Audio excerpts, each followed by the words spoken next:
Good afternoon, everyone. Thank you for joining me this afternoon for what is sadly our last HubSpot user group of the year. The year has gone way too fast, but I'm very excited today to show you through the latest features in HubSpot Commerce Hub. A lot has changed. HubSpot Commerce Hub itself is really only about 6-ish months old in Australia. So it's moved fast, and it's a great time to have a look at what they've released, what came out at Inbound, and some of the functionality that you can get that's all within HubSpot now. As always, if you've got any questions as I go, just put them through the chat box. I can see that up on the side of my screen here, and I'll be happy to stop and answer questions as we go. Hello from Mexico. How you doing? So HubSpot Commerce Hub has only been around since March in Australia, but it launched last year in the US.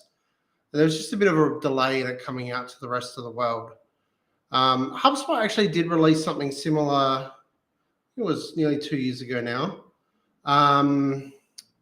where they had simple payment links. We were involved in the payment link beta, and we really liked it because it's quite simple to make a little link that you could send to somebody to get a purchase. So now this is all done within Commerce Hub, and HubSpot have really elevated what they're doing within Commerce Hub to help you integrate commerce into every aspect of your business. Now, a couple of things is in Australia at the moment, there's only Stripe as a payment option within Commerce Hub. So there are a couple of limitations as they grow. There are other tools that might be a better fit for you than Commerce Hub if you want to be able to take payments in other currencies. But we can explore that as we go, and I'll show you some of the features that are in here. And if you've got any questions or any wish list items, jump in the chat. And on that note, I'm going to share my screen. And here we are in Commerce Hub. Now, get approved to use Commerce Hub. It's a pretty simple process. Commerce Hub is now over here under the little wallet icon in your sidebar. New navigation for HubSpot's been around for a little while now. Now you can see we've got overview, we've got payments, invoices, payment links, quotes, products, and subscription. Now I'm going to step through all of those today and show you some of the things that I really like about Commerce Hub. And for me, I think one of the big things with B2B, one of the things that brought us to HubSpot in the first place was the tale as old as time, where somebody was like, I don't know, what's the old adage? Half the money I spend on marketing, I just don't know which half. And HubSpot for us really helps us figure half. And B2B, use Commerce Hub to really speed up the time frame between getting a yes on a contract and getting that payment, getting the contract signed, and even just allowing people to order while you're asleep. So there are some really simple, straightforward ways of working with Commerce Hub. Now, let's say as a really simple option, we just want somebody to pay us some money with a credit card.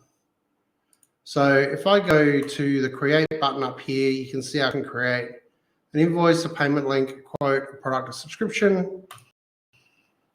Really process to go create a payment link.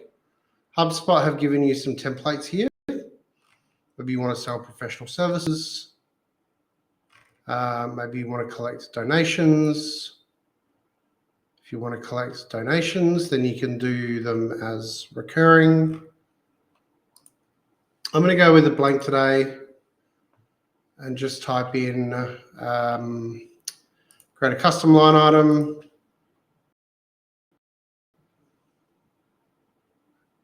Okay, that was fun. My browser just decided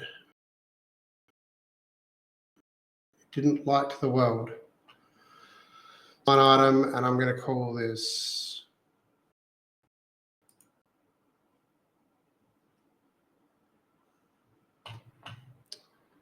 that's the second time my browser doesn't like the world today.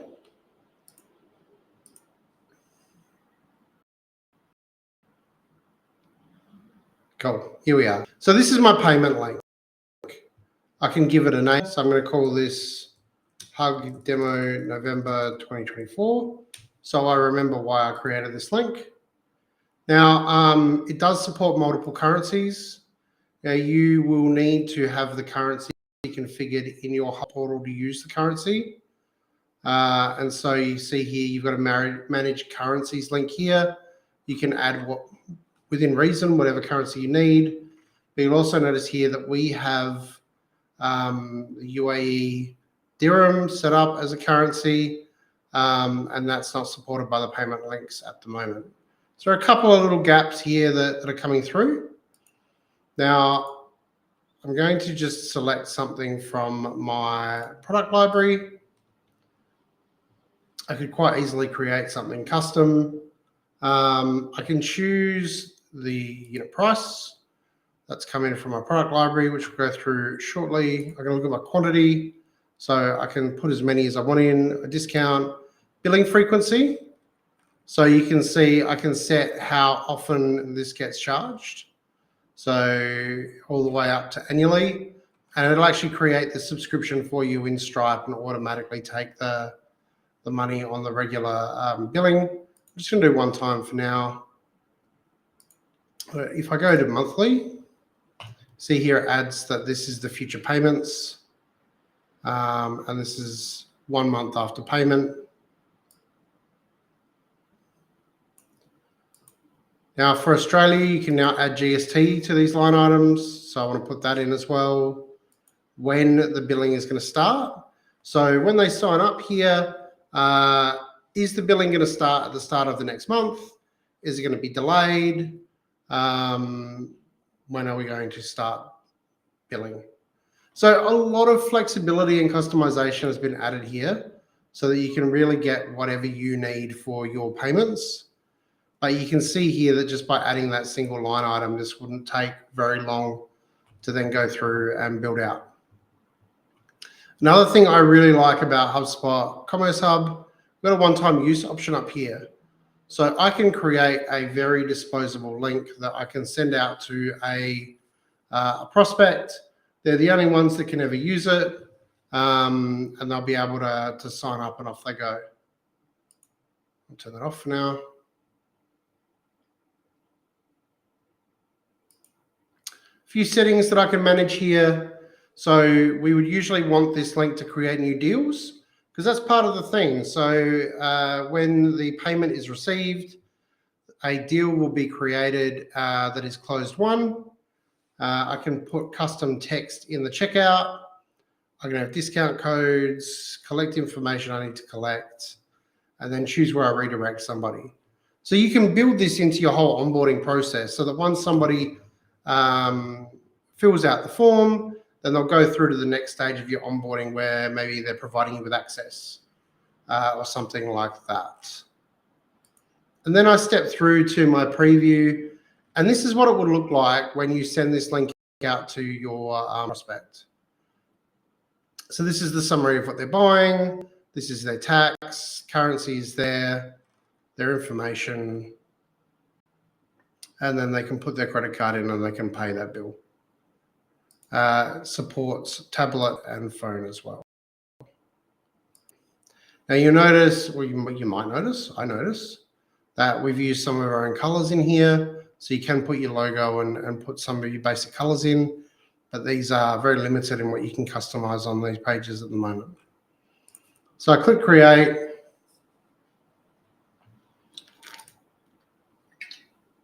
And here is my link. So I can copy that. And then if I go over to my other, you can see it looks like what HubSpot told me it would look like. So I can now go through and place that order. So that's pretty basic functionality when it comes to taking online payments these days. But what this starts to do is it starts to build on other opportunities within HubSpot. So you think about the fact that if I can create a payment link, what else might I be able to build for within HubSpot? So I have a products library in HubSpot. Now the products library has existed for a fair while. And you can see here that we've got a number of products that are already built out. And if I go into a product, you can see I've got the descriptions there, the name. You can set the billing frequency globally, the term. So if it's a subscription, you can set it for a 12-month term. The cost, the price, all your different currencies. It'll show you if you've sold recently as well. All right. So I've got my product. So basic level here, what I can then do is just sell that product, right? So if I click, I don't need to create a new product. If I go back to my payment links and I want to sell my Canva next level product, I can create a payment link. I'll just use a blank one. And I'm going to use my Canva next level products. Now at the moment, this is creating a payment link Australian dollars. I can create that payment link in US dollars and update the price. So now I've got a link that's in US dollars. This link is going to sell one copy of this package at this price in US dollars, one-time frequency, no tax on it because it's in the US. We're good to go. Now, this is where if I know that I'm only selling this product, then what I may want to do is collect some additional information from the buyer. So maybe I want their company name. Maybe I want their first name and their last name and their mobile phone number. That sounds about right. We're not shipping anything, so no need to worry about that. And I might want to redirect them to a specific page based on the fact that this is a Canva product. So there you go. For today, I'm just going to link them to our Canva blog. I'm going to put this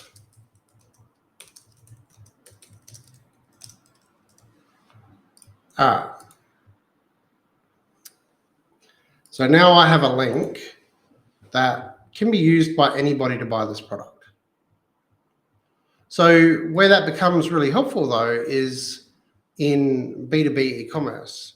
So I can now put that link on my website, anywhere on my website, even if it's not on HubSpot, and sell the product without having a shopping cart on the website. Because if I go to that link,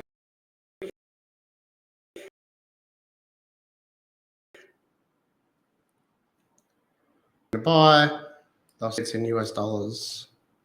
And they'll be able to step through and make their purchase in US dollars. So this creates some interesting abilities to be able to easily do B2B e-commerce on our website, attribute it back towards the deal pipeline in HubSpot, and know what is happening and where our purchases are coming from. All right.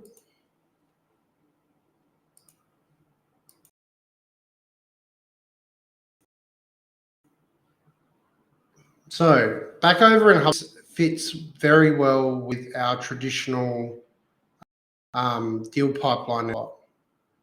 So let's say that I want to create a deal. So if I create a deal, the product that I just showed you was Canva Next Level. So I'm going to put Hug Canva Next Level. And I'm going to put that on a spare demo pipeline. And I'm going to associate myself with that. So here's the company I'm selling to. So this is all, not new stuff, but where I'm going with this is what we can do as a result. So now I've added the product in here. Now I've added the product in and it's automatically populated the value of the deal based on the product that I put here.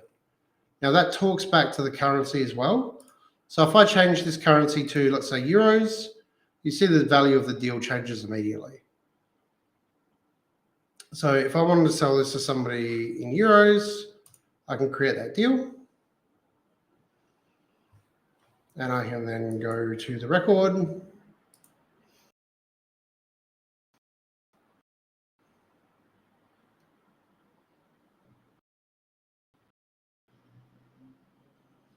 Here's my record. And I'm just going to do that. So now I have a deal record. And down here, I've got my line item and it's rows. So I can create my quote.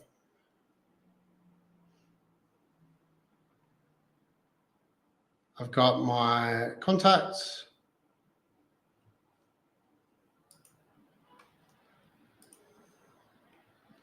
Here is my product that I added to my deal.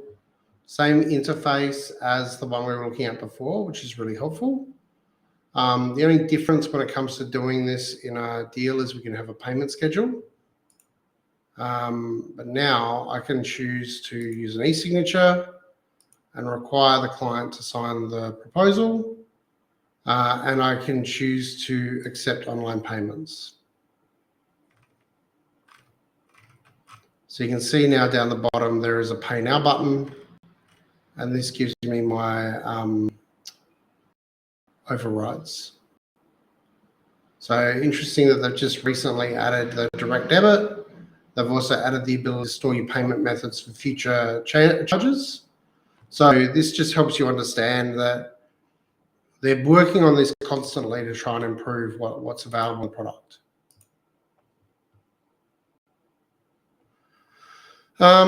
And so now I have my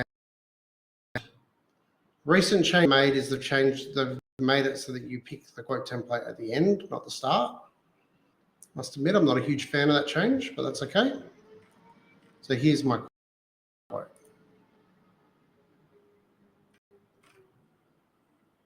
My Pay Now button, my verify to sign, create. So I can send this quote to somebody. And here's my link.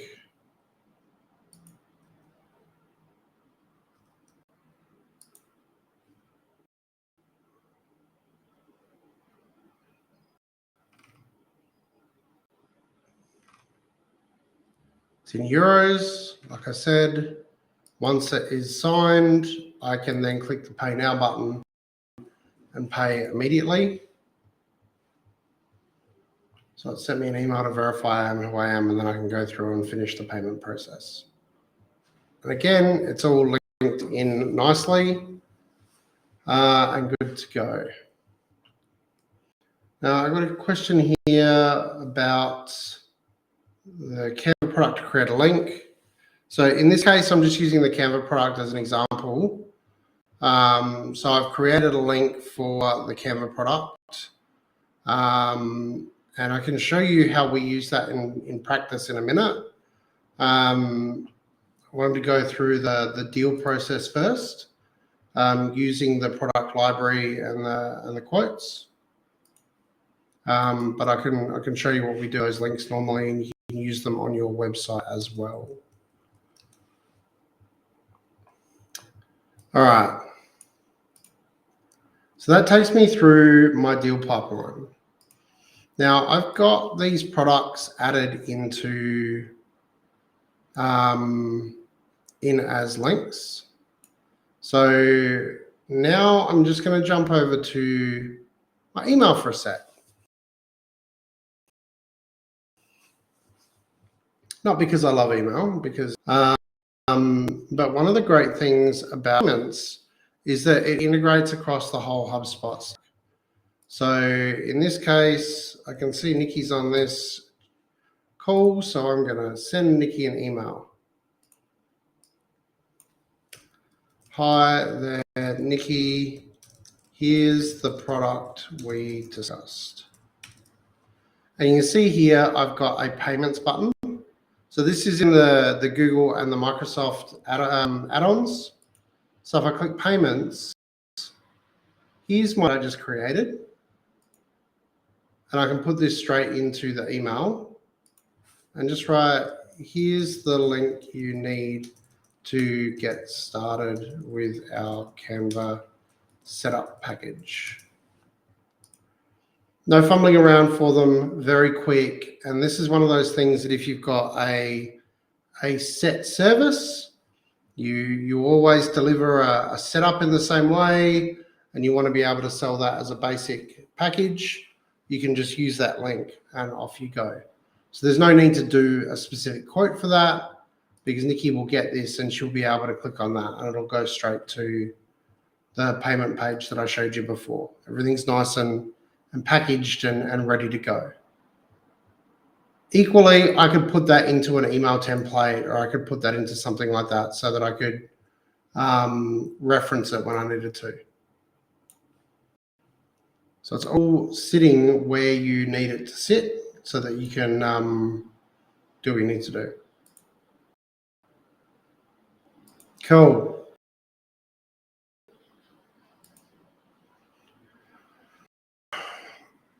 Probably the other thing I have found really helpful here is particularly around being able to charge. So we work in a professional services field. So if you want to be able to charge somebody for a call, you can now do that in HubSpot. So if I go down to my meeting scheduler,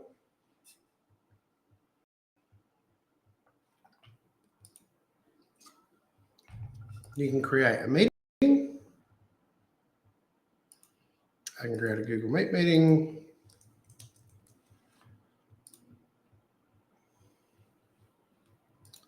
Next. And now I've got, this is what my booking my meeting is going to look like. I can set all my settings up so I know what's happening.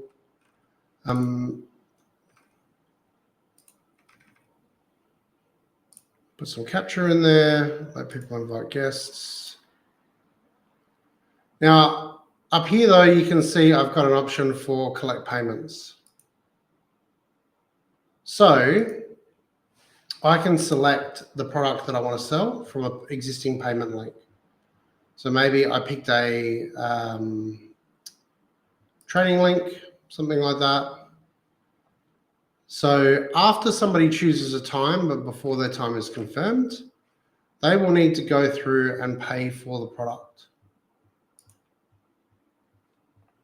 And then a confirmation email will be sent.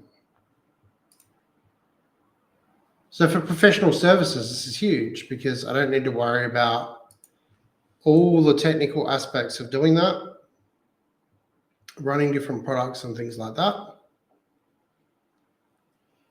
So if I copy this link, jump into my new tab.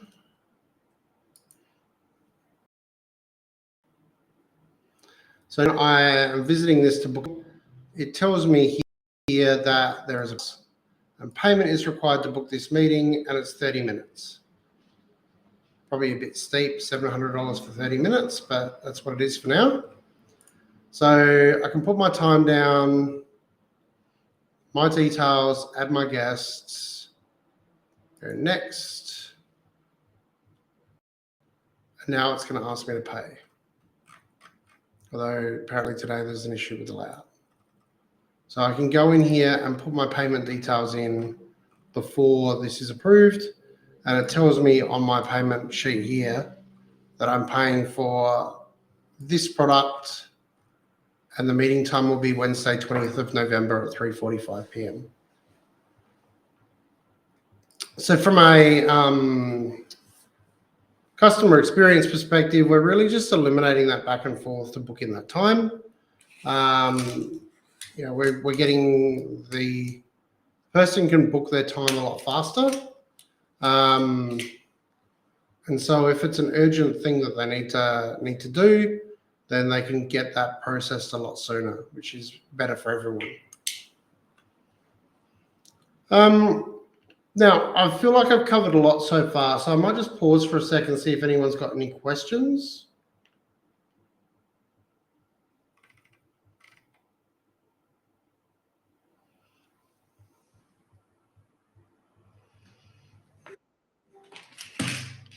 Not so far. That's okay. Hopefully that's not because you're all asleep. Cool beans.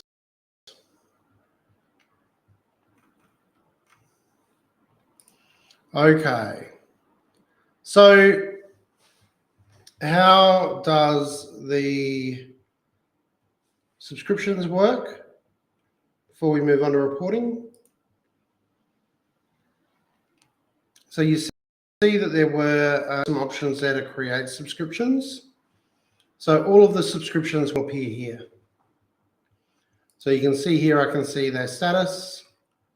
So if they're past due or unpaid, I can see when they're going to be billed next, and I can create a new subscription. So do I want to use a payment link to charge them automatically, or just automatically send them recurring invoices?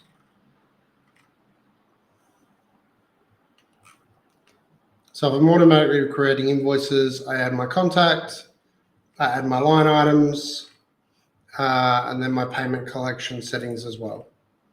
Okay.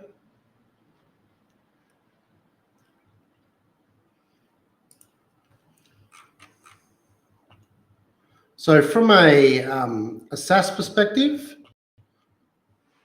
in the past, we've used something like ChargeBee to process SaaS subscriptions automatically.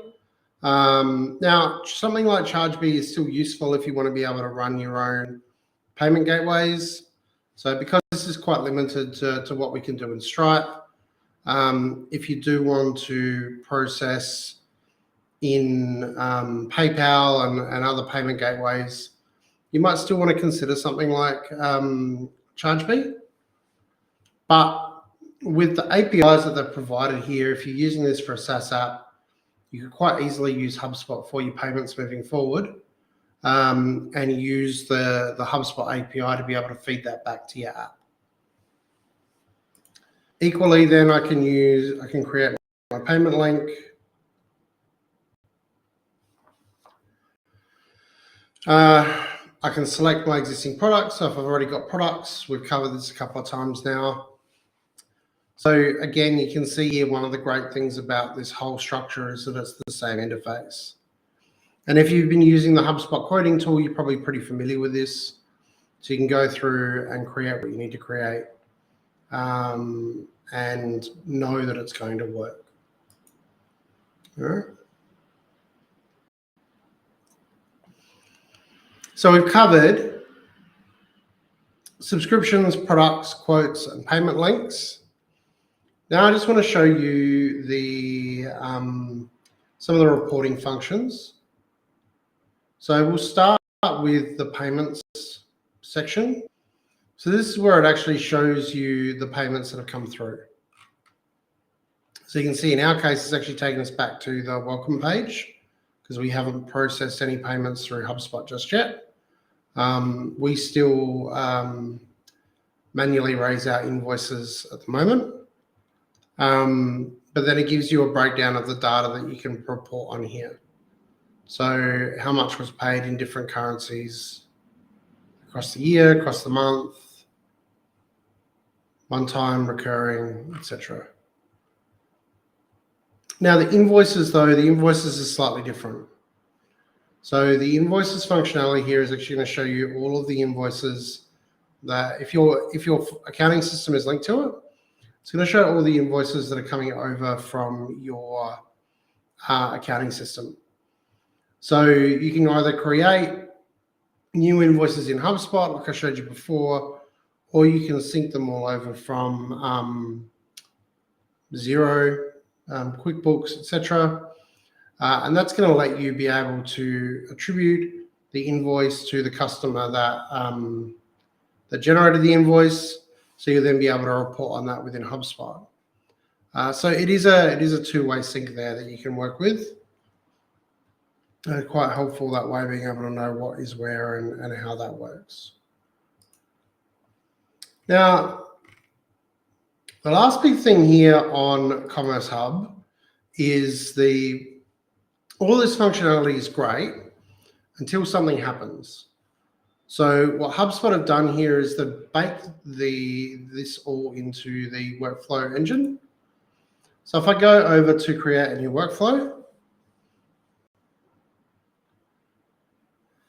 and I want to create a workflow, let's go with a template for today. And you can see here that there is an objective here to manage payments.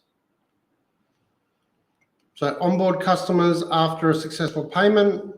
So when the payment is succeeded, then send an internal notification confirming that it was paid, create a new onboarding ticket. So basically we can onboarding them as soon as they pay. And the good thing about this is if you've got a onboarding email, a form in HubSpot to process your onboarding, then as soon as somebody pays, they can start their onboarding process immediately. And that just helps them know that, okay, I've just made a commitment to spend some money on a thing. I want to know that that's going to happen, and I want to know what I'm going to get as a result of that. So I've got a couple of options there. You've got a workflow here to tell the deal owners when you receive payments, remind customers to renew their subscription. So when a payment subscription ends in less than 30 days, assign a task to the subscription owner to contact the customer, and then send a renewal email to the customer. So in B2B, you may actually ring the customer to let them know that their subscription is about due, but you've also got this option here to just email them no matter what. Send a re-engagement email to e-commerce customers, send abandoned cart emails, set a product plan based on the properties on the deal. So this starts to give you an idea of just how far down the rabbit hole you can go in terms of really creating workflows that optimize what you need with your workflow. But when you think about these, where trigger is when payment status is succeeded. And hey, look at this one. When a deal is associated with a payment link and payment status is succeeded. Oh, that's different. So if we think about this in terms of payment-based, subscription-based, let's go with payment. And then we say the trigger is when an event occurs.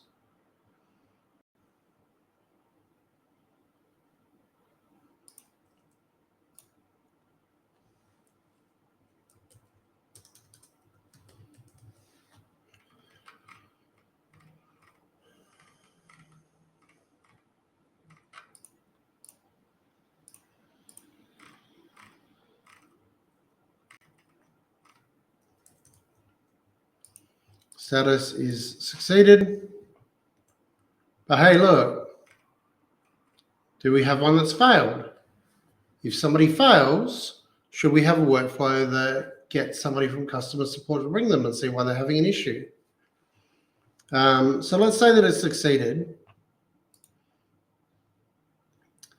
Then we have a blank workflow with a trigger here that says that the when the deal is succeeded, I can do anything I want. So think about this into other things in your business that you might be doing. So you might have Zoom webinars integrated. And if you have Zoom webinars integrated, you might automatically enroll somebody for a webinar when they're paid through a form or through a payment link. Arrows is an onboarding tool. So you might automatically create a onboarding plan as soon as somebody has paid. We use ClickUp. We used to use ClickUp for our project management. If you knew what the project was, you could automatically create a website project, for example, once somebody had paid on the link. So there's really a lot of different things that you could do here. And if I click install app, you can see just how many other apps there are that I integrate here. Okay, very simple thing. You could put people on a Google Sheet list when they're paid somewhere. So there's heaps of different opportunities to connect things using the HubSpot automation engine based on whatever you want to happen as the next step. Okay. For us, we use Slack, so we notify the team on Slack. And that all works. So we can do abandoned cart, we can do automated follow-ups, we can do automated onboarding, we can do all of that reasonably quickly, but also then we can go a lot deeper to integrate and automate in our process here.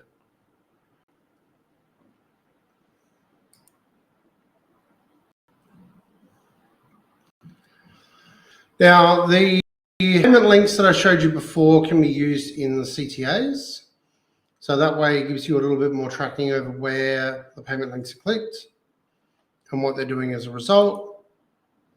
I will just add here the forms functionality as well. So HubSpot have a brand new forms out. If you haven't played with it, this is what it looks like. It's kind of cool. It's a bit closer in functionality to something like Typeform. So you can see the different pages through the process here. I can have my steps.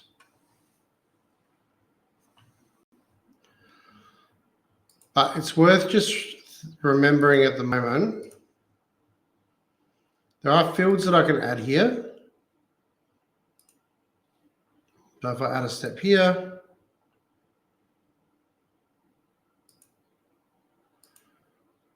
and change my design.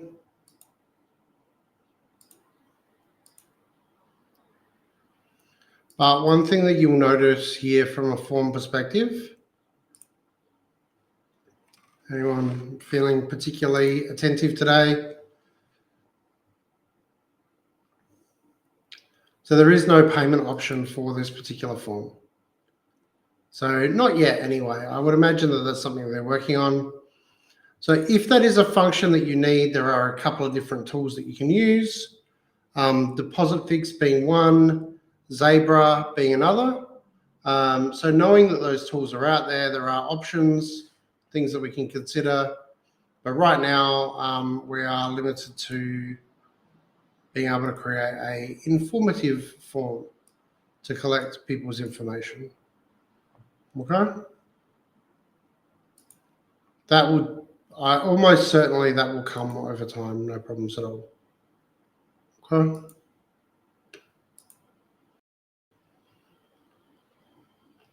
Now, I showed you some of the reporting data before. Now, in my, I probably can't demo this fully because we don't have the purchases in here.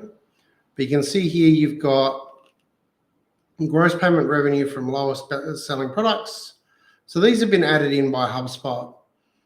So there's a whole range of different that I've got available to us here. My new revenue functions. So I can go through and look at the reports and build out a custom report to pull the data in from what we are pulling from those payment links. So nothing is kind of hidden there. Everything is available to be able to pull in and know what's working and what isn't. So we've got this complete visibility over our, not just our payment links, but over what's happening with the payment links. Are they getting used? Who needs to do what, and how does it work?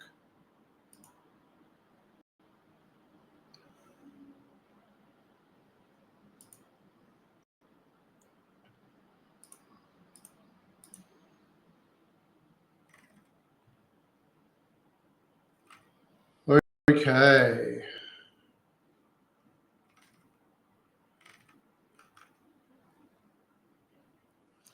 So I might just finish up with the settings.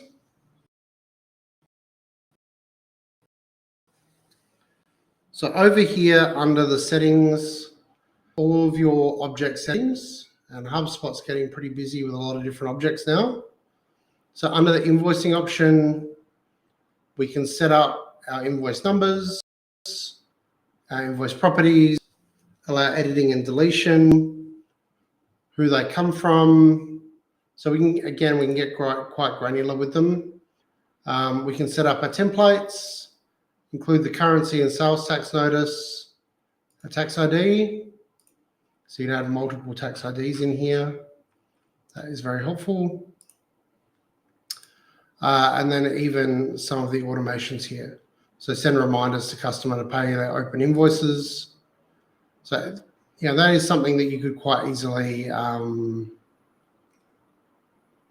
set up with a workflow. The HubSpot just put it there for you as well. But you'll also notice that I've got a products option here. So this is going to be moved out of settings, but you can see them all set up here. Our tax rates.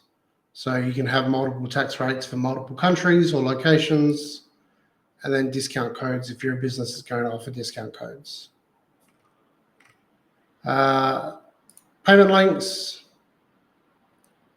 Same deal. Where does it create so you can choose which pipeline they automatically get created on. You can add some extra text in there, set the global setting to be able to use discount codes, set global settings for what information you want to collect, so that you don't have to do it per link. Trying to help you out. But it is quite nice that you can do it on a per link basis as well, because often that becomes really helpful. And then you've got subscriptions here too.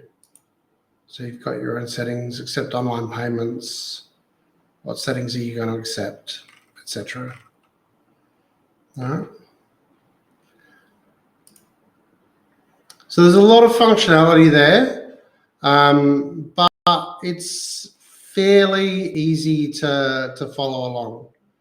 And now that it is here, it's so much easier to be able to go along and make the changes that you need to make. Being able to have everybody in the organization be able to make these payment links to accept payment from customers. We haven't even talked about some of the more advanced use cases yet. There are some tool sets coming out to require quote approvals, to be able to do customized quote setups, so that if you put one product on a quote, it can tell you, hey, actually you need to include this other product. A range of different functionality that you can work with there. So it's very powerful, and it's only going to get more powerful as it goes. Probably the last thing that I'll finish up with here is just the website pages. and I will just, here's one that we're not using anymore. So I'm just going to go into a page that we're not using anymore. How do you upset a web developer? Just go in there and change their page without telling them. This will be fun. So you've got your commerce modules here as well. So if we've got a meeting that we need to be able to charge for, that's there. I can drop my payment link in here. There's my demo that I created before. So there's my checkout button. Now that looks pretty average the way that I've just done that. But if I move that,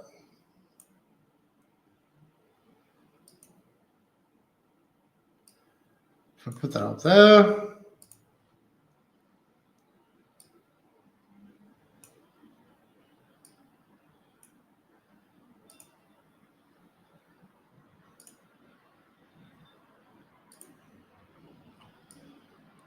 let's put it here instead. Add an icon, and have an overlay.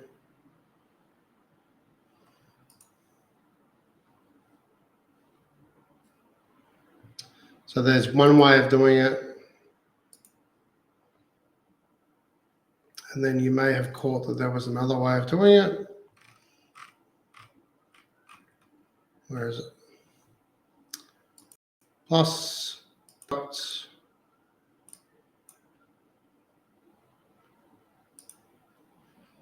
so here I can select the product. And one thing that you can see from this is quite do some styling of those things in HubSpot CMS. So you can put that styling in your page template.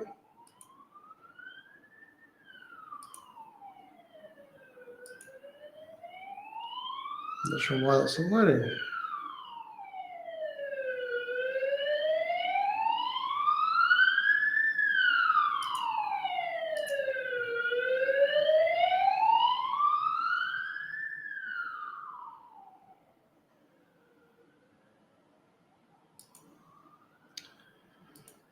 We'll try that one more time.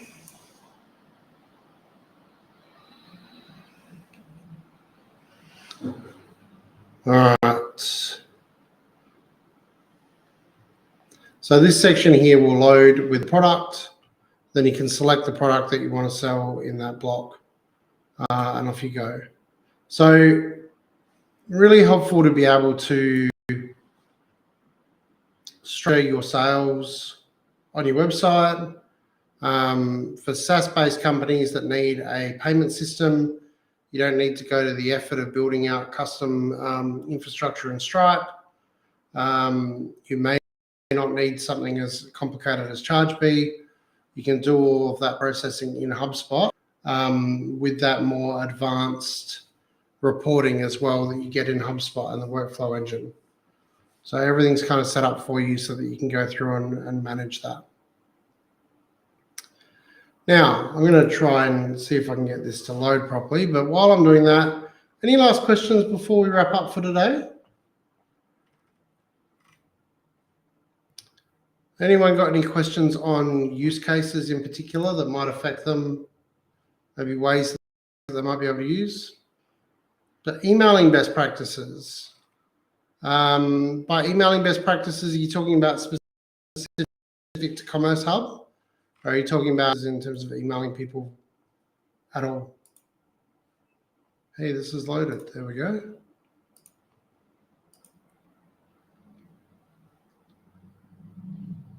So now you can see I've got the product name, description, pricing, learn more link. Lovely. I can customize the button. Awesome. That works well.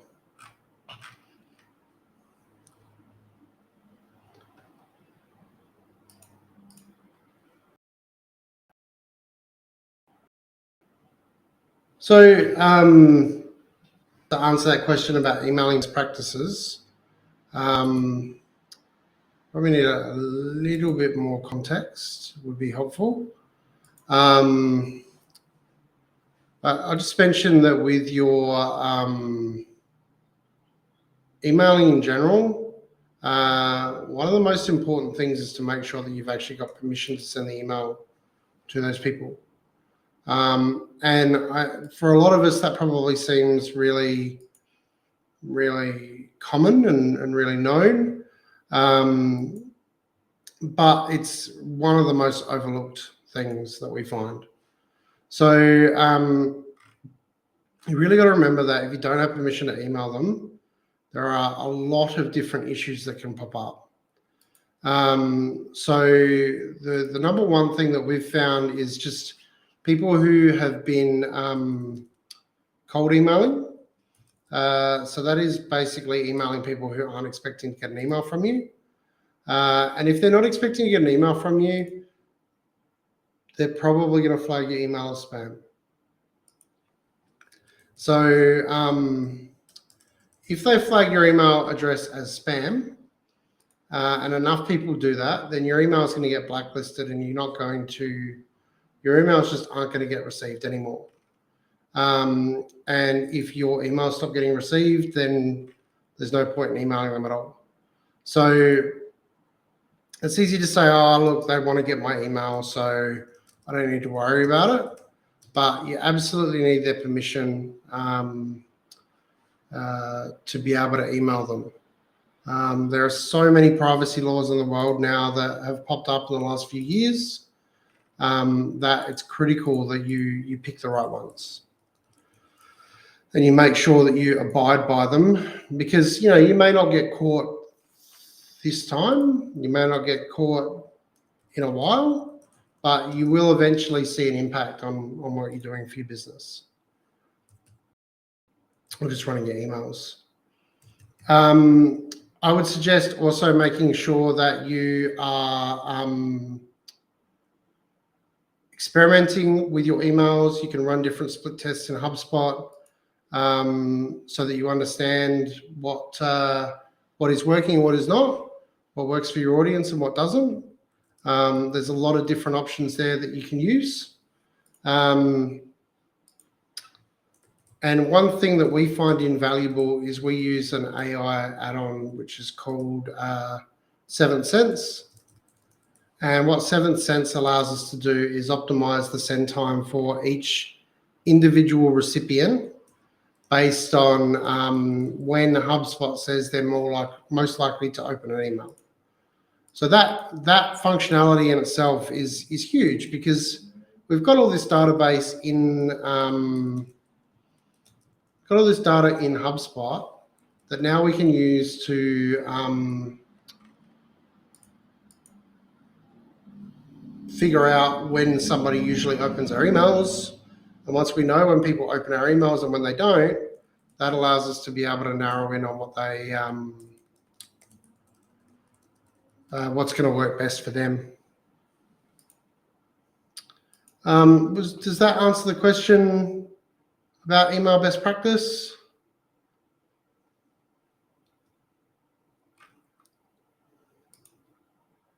I will take that as a yes. Do we have any other questions for today?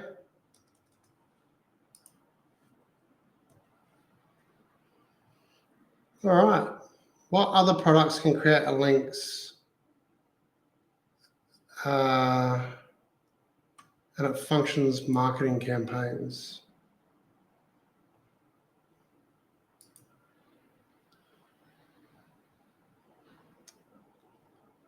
So if I'm understanding your question properly here, are you asking for other products within HubSpot that can do that, or you're asking for other tools in general that can do that? Because for me, we haven't really come across anything else that is as simple and straightforward as HubSpot to be able to create those create those product links, create those meeting links, payment links. A lot of this can be done using Stripe itself. If you want to go all in on Stripe and rig up some custom functions. But there's more work required there, particularly to get the reporting that you want. So you just need to be prepared for that. So if you're prepared to put in the work to build it all out yourself, you can probably do that. But one thing that we didn't really cover here is the cost of Commerce Hub. And that's because HubSpot, it's the first hub they've released that doesn't really have a fixed monthly cost, which is great because it means that it can sit there running along in the background if you want to use it. And if you don't want to use it, you'll never incur a cost. If you do want to use it, then there is a 0.75% per transaction fee to use Commerce Hub. And then Stripe charges, depending on the card used, about 1.75 to 1.95% on top of that. So really, all up, if I rounded things up, you might end up paying about 3% in total as your fees on anything that you sell through HubSpot. Now that doesn't apply if you use the quotes tool on its own. So if I raise a quote for HubSpot and I've got a Sales Hub license and I send my quote out and somebody signs off, I don't have to pay a percentage on that quote. I only have to pay if I'm processing that sale through HubSpot. If I process a quote and then raise the invoice in Xero, QuickBooks, whatever, and then send that out and somebody pays the money into my bank account, then there's no reason why I would ever need to pay for Commerce Hub. So it gives us a couple of different options there to be able to process our different transactions, and it keeps the cost down quite low. So Commerce Hub, if it's 0.75% plus your card charge from Stripe, that works on the free tier as well. You still have to pay your 0.75%, but being able to process your transactions like that on a free tier product is out of control. It's a great deal to be able to get that organized. All right. Hopefully that answers your question there. We're just getting up to time, so probably got time for one more question, and then we're going to end the call for today and end our last hug for the year. Do I have any last questions before we move on?